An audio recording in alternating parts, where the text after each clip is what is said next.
Whether you have in-person or virtual presentations come up, learn how you can co-create with your audiences to increase trust and engagement with my guest, Shannon Hughes, on this episode of the Speaking Your Brand podcast.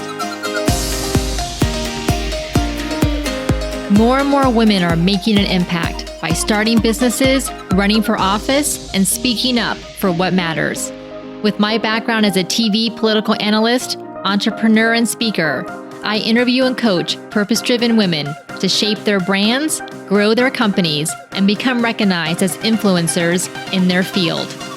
This is Speaking Your Brand, your place to learn how to persuasively communicate your message to your audience. Hi there, and welcome to the Speaking Your Brand podcast. This is your host, Carol Cox. I don't know about you, but I have really enjoyed getting back to in-person speaking. I've had a couple of in-person speaking engagements recently, and it has felt really good to stand in front of a group of people live in person and really just to have that dialogue with them. Of course, still do plenty of virtual presentations and Zoom calls as well. So I wanted to take this opportunity to bring on my guest, Shannon Hughes, who is an experiential trainer and uses a lot of improv concepts in the work that she does with businesses and with her own audiences to increase trust, communication, as well as to engage her audience, whether it's in person or virtual. A few years ago, I took an improv class, and it has been so incredibly helpful to me as a speaker, so much so that when the women attended our recent in-person client retreat speaking intensive, I had them do some improv exercises at the very beginning of the first day, and I swear they really did appreciate it, even if they may have grumbled into it initially. Improv is not only useful for getting into your body as a speaker if you're on a stage in front of a group of people. Improv is also a philosophy of engagement, vulnerability, and co-creation. And that's why I'm so excited to have you listen to my conversation with Shannon today.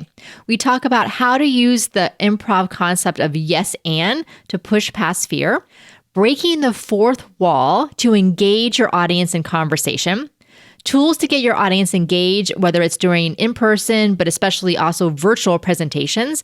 And then Shannon shares the scaffolding techniques that she uses to engage her audiences. Shannon offers a free download at the end of the episode on how you can liven up your virtual gathering. So make sure to get that. It's at enlivenedstudios.com/download. And you can get that link right in the show notes for this podcast. Now, let's get on with the show.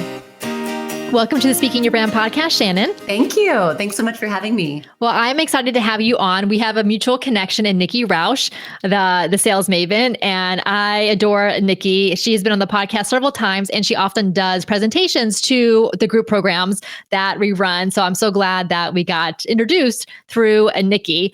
Let us dive into the work that you do. And in particular, I want to talk about, as entrepreneurs, how we can bring an improv mindset and some of the improv skills that you are so well versed in into the work that we do as entrepreneurs. Being an entrepreneur myself, certainly on a daily basis, this comes into play. Some of your listeners might be familiar with the improv concept of yes and. And the concept of yes and doesn't always mean agree. It means receive. Right? So the word yes means to receive. Maybe that's in the form of listening or being aware, being in the moment. And then the word and means to take what you've now received and then move it forward, right? So in an improv scene, that would be in a performance, in terms of a performance. And I like to think about yes and almost every day as an entrepreneur and as a solopreneur, specifically in my case. This idea of the vulnerability, the mindset, right, that we can get into our spiral from time to time because we're human beings, and some of those fears that can creep up and prevent us from wanting to move forward. A lot of procrastination techniques come up. I have to spend hours on my website. I have to write all these things for them to be perfect before I hit send or put them out in the world. And so yes and comes into play on the daily for me, just to say, you know what?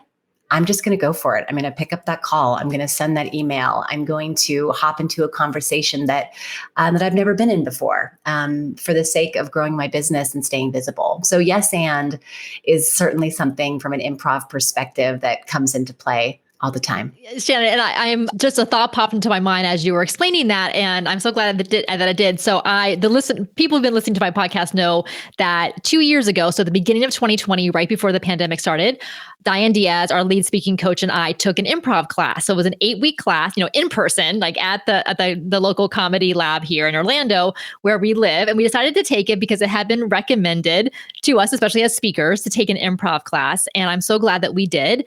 It was challenging. There were we would drive together every Monday night and we'd be like, why are we doing this to ourselves? Right? Because it's very, it puts us out of our comfort zone for sure. I'm so glad that we did it because we've learned so much about not only just getting more into our bodies as speakers, and we'll talk about that in our conversation here in a little bit, but then also to your point about you never know what life and business is going to present to you, whether it's positive opportunities or just things that you have to deal with or you have to kind of problem solve. And what improv taught me was that, like you said, just continue to go with it, because I feel like the more we resist something, the harder it ends up becoming. Oh my gosh, so well said.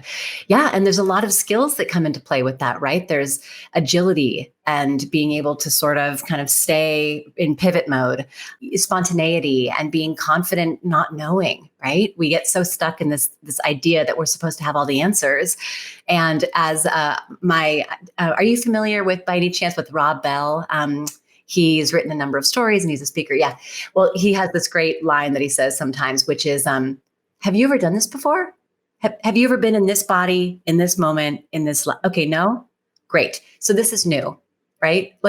Why are we supposed to have all the answers? That doesn't make sense. And yet we believe that sometimes. And so to be fluid and be okay, wondering what's next and kind of leaning in with curiosity and open-mindedness to figure it out on the fly, which can be extremely scary, which is, I'm sure, what maybe that some of that embodied feeling was when you were on stage doing your improv classes. Yeah, I mean, all those skills come so much into play when it comes to showing up as an entrepreneur and certainly as being a speaker, which I know is your world. Yes. Well, and I think what was so uncomfortable about the improv class and the improv activities is that it was very much you couldn't stay in your head, because you can't think it through oh, okay, so this person's doing this scene and they're acting out this particular activity. So what am I going to do next? Literally it's just go, go, go. You have to just do the next thing. And it's really about almost your body has to take over first rather than letting your mind lead the way. 100%. In fact, yes, and is one of the most prominent concepts of improv. There are a number of others. One of them is what you just said, which is do the next thing. Just do what's in front of you. You're on stage and somebody has just called you Aunt Betty and she's picking flowers from the garden or she's doing something that makes it look like that. That's real. Okay, now I'm Aunt Betty and we're picking flowers apparently. So do the next thing to keep the story going. And in our case, as entrepreneurs and speakers and business people, it's just, well, what's here right now? Okay. Because we can't control so much of what's not here. So let's just be observant and present enough to know what is and work with that so we can build and grow and innovate and do all those things. Yeah. Absolutely. And Shannon, so as a speaker yourself, how do you use improv in the presentations and the speeches that you give? Now, obviously, we've been doing mostly virtual for the past 2 years. I'm excited to get back to in person. And so can you tell us a little bit about some of your speaking experiences, both virtually and in person, and how you've integrated all that you have learned over the years into what you do? Both in person and virtual, but I'd say more in person just because well, it'll make sense when I say it. In scripted theater, right? Shakespeare, any other theater that has a script tied to it. Oftentimes performers are taught in their training to pretend like there's a fourth wall. It's referred to as a fourth wall. And the reason for that is that the audience has paid to witness a story. They didn't pay to be part of a story. And so when we are dealing with scripted theater, there is a fourth wall. And so you're interacting with your partner, the other folks in your show, and you're creating a story, but you don't talk to the audience. There's a wall there. In improv, that's not true at all. You're always asking the audience for suggestions. You're asking them for feedback. You're stepping up to the front of the stage and having conversations. And I do that a lot in my speaking engagements and the way that I facilitate, because, and I'm sure you'll agree, because I know I've listened to a number of your podcasts about this too.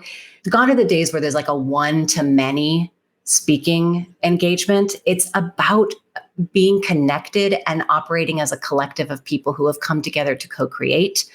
And so breaking that fourth wall, to use the analogy or the theater speak, is what I really enjoy, when I take great advantage of when I'm speaking, is how do we engage? Let's ask questions and get conversation going right in the beginning. How do we connect the audience so that they all have a true north throughout the entire, maybe it's a whole 3-day retreat or a conference, and it's up to us as storytellers and speakers and facilitators to create that space where your audience knows where to come home to, whether it's to themselves or each other as a group.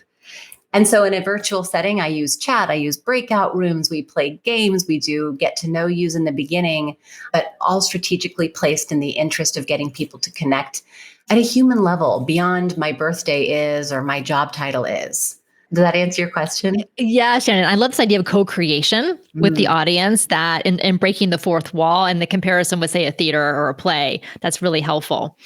If you're thinking back to the speaking engagements that you've done, let's focus on in-person for right now. Are there any that stand out to you, either because like it was, just a huge success in the sense that you felt really connected to the audience and they felt really connected as well, or you can share a story where that just didn't happen and any lessons that you learned from that? Yeah. Well, I was fortunate to have a speaking engagement, or I ran a workshop. I always joke it was in between Delta and Omicron. So it was that hot minute, right, that we had when we thought we were all coming out of the woodwork in 2021. And it was a half-day opportunity to basically open up a sales kickoff. It was a 3 or 4 day sales kickoff.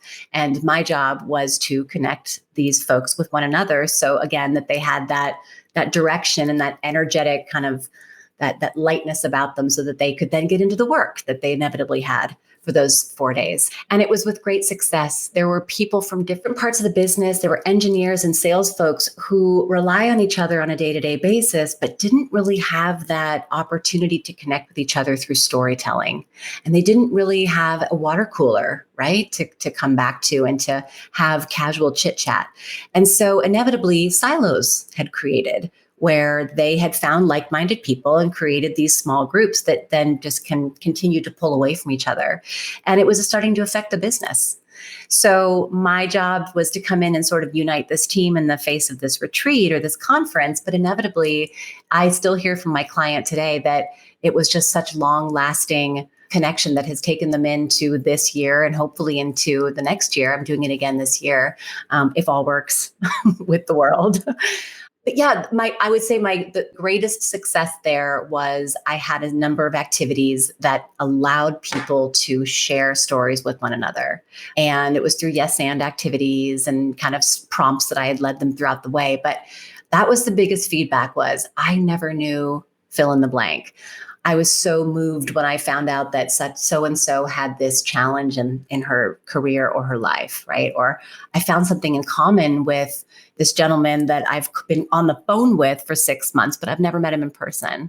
So that really was with huge success, just bringing that energy together and allowing people to share stories with one another, which I know I'm preaching to the choir on, that is hugely impactful now more than ever. Yeah, for sure. And as of the time of this recording, we are just a couple of weeks away from our own in-person client retreat that we're hosting for Speaking Your Brands and Speaking Intensive, to help the women who are coming practice their in-person speaking skills, because it's been so long. So you kind of shake off the cobwebs of that, and for them to get professional videography. And so we are definitely incorporating some improv activities and storytelling into that to help them to kind of get more comfortable back in their bodies and to connect with each other. And so then, Shannon, when you work with the teams at their retreats or employees at their retreats, do you ever face any reluctance from people in participating in some of the activities? And then what do you do when that happens? Yes. Yes. And you had asked for kind of a story of a time that it hasn't worked. And this was sort of, it wasn't that it completely didn't work, but it was an interesting experience nonetheless. I was called in to do a lunch and learn not that long ago with a startup that's very fast growing. The number of employees that have begun there over the last, year is tremendous just in terms of their growth. And they brought me in to do a presentation or a workshop around emotional intelligence. And there were 160 people on the call. Carol, there were 6 people with cameras on. Wow. 160 people on the call, 6 people with their cameras on. And here I am, and I'm sure you know this too, there's a different kind of energy that you put forward when you're virtual. I can't say it's more and it's not less, it's just different, right? So that was really an interesting feeling to have 6 bright, shiny faces who are giving me all the indicators that I was on the right track. And then, I don't know how to do the math on that, but 140 something that were not. And so I just had to improvise really and recognize that, okay, the chat is going to be how I'm going to make my way through this. And I did. And there was tons of chat engagement and a lot of really deep shares that I was surprised by. And so that was an example of something that I had to kind of overcome and be in the moment of, okay, 6 people, 160 on the call. How can I make this content resonate when it's about emotional intelligence? So that was an experience certainly that that happened in the last month or so. So that kind of resonates and come top of mind for me. There is resistance to some of this stuff though. You're asking people to share stories and to do things that are vulnerable. And now when you're on virtual, you can tell when the eyes are going elsewhere or they're down and looking at phone and devices. So, I've got some tools in my bag around, I do a lot of check-ins.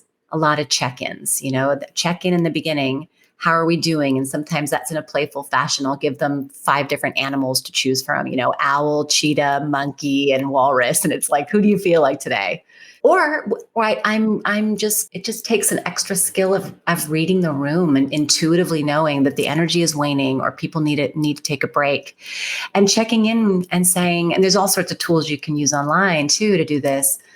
How's everybody doing? Are we on track? What on a scale from 1 to 5, do you want to keep going with this or should we move on to something else?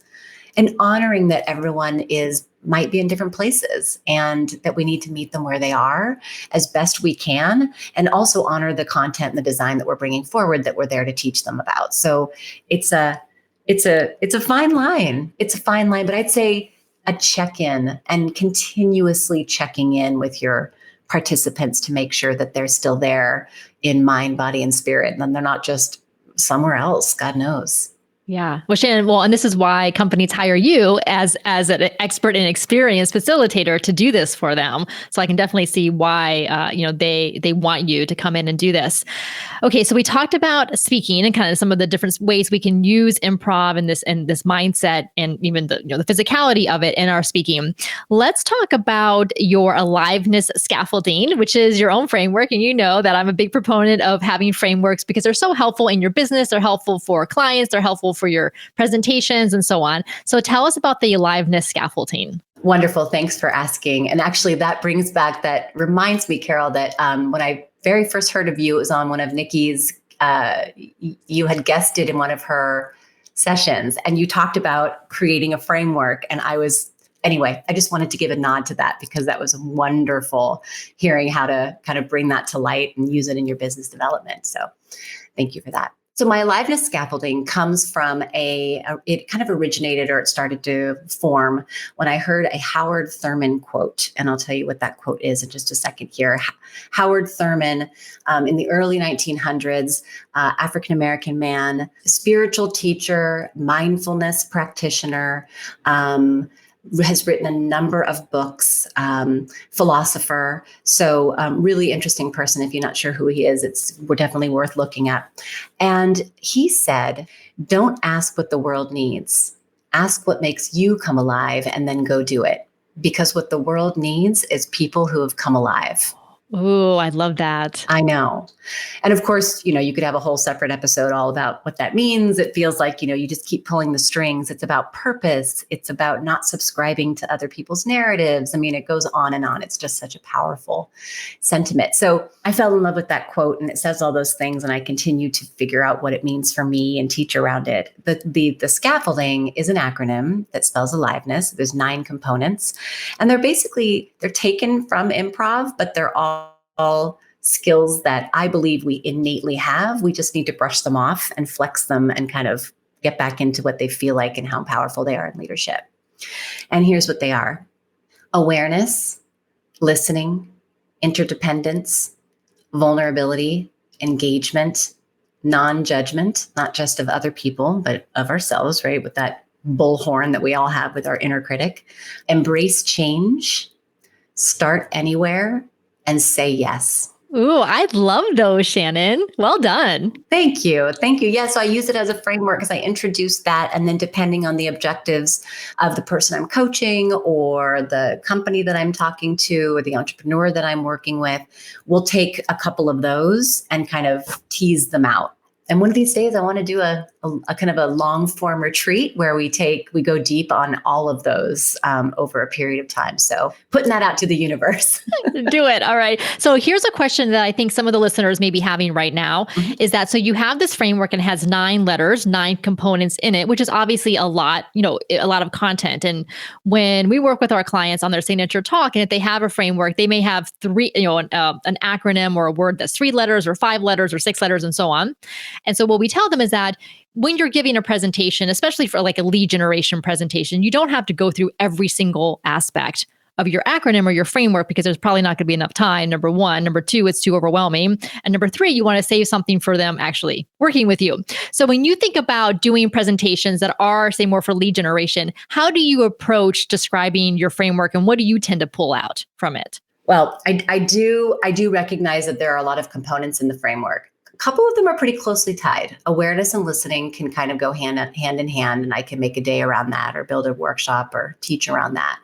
Some of them deserve all their own attention because they stand alone as they are, right? And there's a lot of work to do with vulnerability, for example. So usually I will present the framework, and then I'll kind of do what we had done just a moment ago, where I'll say, look, we could sit here and we could have a whole afternoon diving into each one of these based on what I've heard about your objectives as a team. I don't know, I'm making these up, but I know that you have shifting dynamics. You have new people that you've hired. I know that you're growing, that maybe you have a tiny team because you're an entrepreneur and now you actually have some headcount. I know that there's burnout. I know, whatever the issues are and the objectives are that we're there to kind of address from a communications and a humanity and workplace perspective. I'll say, so for the sake of time, let's focus on these. Let's focus on start anywhere, engagement, and saying yes. And those 3 might go together when we're talking about spontaneity and dealing with change. So it does sound like a lot, and they have such nice interconnectedness between them that they complement one another on a one-off. Yes, great example, Shannon. And as a speaker, as a workshop facilitator, as an entrepreneur, really as you're explaining that, it sounds like it gives you the kind of the guardrails or the boundaries or the lanes for the work that you do versus a company coming to you, be like, sure, this, like it's all over the place. Whereas this is kind of like, okay, here are the 9 components. Let's focus on these 2 or 3 together. Exactly. That's great. I love that, Shannon. So what drew you to improv and theater work in the first place? Did you do this when you were really young as a little girl? Did you want to perform? Yeah, I did. It's sort of in my blood. I'm an only child, so I spend a lot of time just making things up, writing plays, coming out, making everyone sit down and do the performances. So I spent a lot of time doing that. And, even from a young age, I just being on stage and performing is really, really, that's my happy place. I like to say the stage is my happy place. I actually have a solo performance that's on my YouTube channel where I talk about the fact that as I grew older and did all those things that warrant us being adults, right? We tend to give up play and we tend to give up, these things that really light us up because we have to take things so seriously now. And dot our I's and cross our T's, and there's no time for enjoyment or play.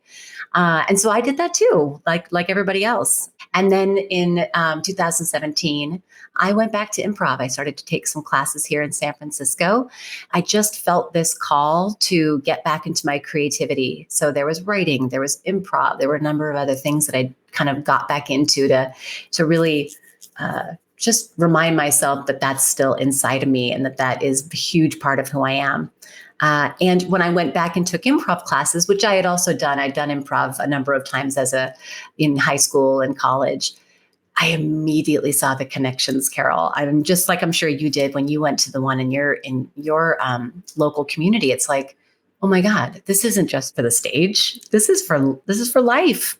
And shortly thereafter, when I started to make those connections, I realized that there's a whole global network of people who use this work in education, in therapy, in social justice activism. There's actually a group of people who use improv to help police, law enforcement professionals and inner city youth communicate more effectively with one another and to see one another for more than what they perceive.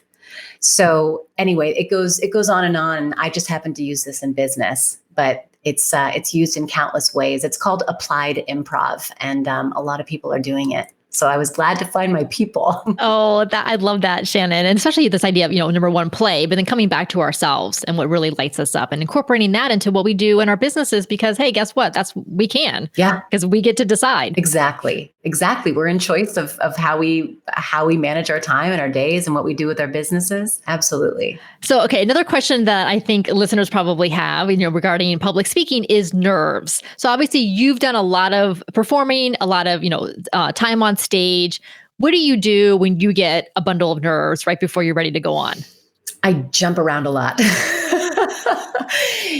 I actually just had a conversation with someone else about this last week that, oftentimes when we get that nervous energy, we are taught, or maybe we just think, well, I have to, and we do. A lot of times breathing and calming is very helpful. And I'm not saying that that's not helpful because sometimes it's critical.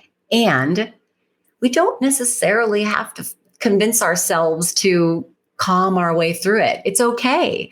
This energy is here for a reason. It's our brain kind of giving us these little warning signs of be careful, be careful. And we're saying, I'm fine. I can feel it. It's in my body. It's in my fingers now. It's in my feet now.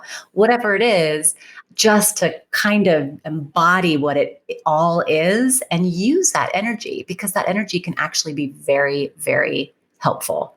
Now, there are other times that are, different types of environments, right? Or high conflict situations or more serious, right? Dancing and moving may not fit there. And in those situations, I think it's, positive mantras, it's breathing, it's reminding us that we have everything we need. I'm a big believer in saying like quick, easy phrase to remind us that we're here because we're an expert. That's why we got hired. We didn't know they could have hired 1,000 people and they chose me. And so here I am. Let's do this. Let's roll. Yeah, it's kind of a mix. It sort of depends on the environment that you're dealing with. But when I've got those nervous energies, I tend to move a lot. Yeah, that makes sense. Because you got the adrenaline in your body and it wants to go somewhere. It wants to do something. That's right. And it can also almost be more harmful if you keep it in, because then who knows, you might get out there and you haven't done anything with it and you might forget what you're going to say or. Yeah, definitely move the energy through the body. Yeah. I love that, Shannon. All right. So then since I talk quite a bit on this podcast about thought leadership and especially, encouraging more women to think of themselves as thought leaders and put their thought leadership messages out there, Shannon, have you thought much? And this is I'm popping this question on Shannon, everyone. So please, I don't feel like you have to have like a completely buttoned up, paragraph ready to go, but how do you think about your own thought leadership? Thank you. When I think of thought leadership, the first thing that came to mind, and I'm a big believer in this, is thought leadership. And thought leadership can be 1,000 things. But one thing that just came to me is thought leadership can be modeling for others how we show up in the world. It's also the content. It's also the experience and the work and the frameworks. It's also those things. Well, when I think about being a thought leader, and my kids are coming to mind, my community, my newsletter, people who read my newsletter, those folks are all coming to mind. And it's like, by the way that I live my life and the choices that I'm making for my own self-growth, and sometimes saying like, I don't know what I'm doing, right? This is not a highlight reel. Let's be a real human being here, and admit that we are making mistakes, or that we're trying something for the first time. Authenticity is a huge value for me. Kindness, curiosity. So yeah, thought leadership, among 1,000 other ways I could probably have answered this question, by behaving and showing up in a way that I would like to encourage other people to show up and behave, is a form of thought leadership, I'd say. Mm-hmm. Yes, absolutely. I love that, Shannon. And I use the term thought leadership because as a good marketer, I use the terminology that's well known and people search for and people look for. But I say thought leadership, but it really is the heart, the mind, and the body all together is really, how we show up and how we put these ideas out into the world. Absolutely. Absolutely. And I love that you mentioned the marketing thing, because it's so true. I'm sure a lot of your listeners can relate to this, because we're all entrepreneurs here, is sometimes I fall so deeply in love with my own language. And then I read it to somebody else who, doesn't live in my brain, and they're like, isn't that just called teamwork? Yes. Oh yeah, I guess I should just call it teamwork. No, it's connective, la-di-da, magic, this and that. And it's like, nah, just call it teamwork. That's so true. Oh my God, I love that, Shannon. All right, where can listeners, I know you have a free download for our listeners. And so tell us what that is, and then tell us where's the best place to connect with you on social media. Sure. Thank you. So my website is Enlivened Studios. There's an ED there, Enlivened Studios. And my download is very, very easy. I had to figure out a way to do this that's more sophisticated. Enlivenedstudios.com/download. And I'm on LinkedIn primarily. My handle on LinkedIn has my maiden name in there. So it's Shannon Dean, Dean, Shannon Dean Hughes. Yeah, I just launched a newsletter on LinkedIn last week. So there's some great content and insights that are in there as well. And yeah, those are the primary ways to find me. Perfect. Well, I'll make sure to include a link in the show notes for that. And I primarily hang out on LinkedIn as well. So excited for that. Shannon, thank you so much for coming on the Speaking Your Brand podcast. Thank you for having me. It's such a pleasure, and great to meet you, Carol. Thanks again to Shannon for coming on the podcast. Don't forget to grab her free download on how to liven up your virtual gatherings. You can get that on her website at enlivenedstudios.com/download. If you've never taken an improv class before, I do highly recommend it. As a public speaker, it's really going to help you understand so much about how to use your body on stage in front of a group of people, as well as how to go with the flow and truly how to co-create the experience with your audience. If you would like to work with us on creating your signature talk and you're developing your thought leadership platform, I invite you to schedule a consultation call with us. You can do so by going to speakingyourbrand.com/contact. Again, that's speakingyourbrand.com/contact. Until next time, thanks for listening.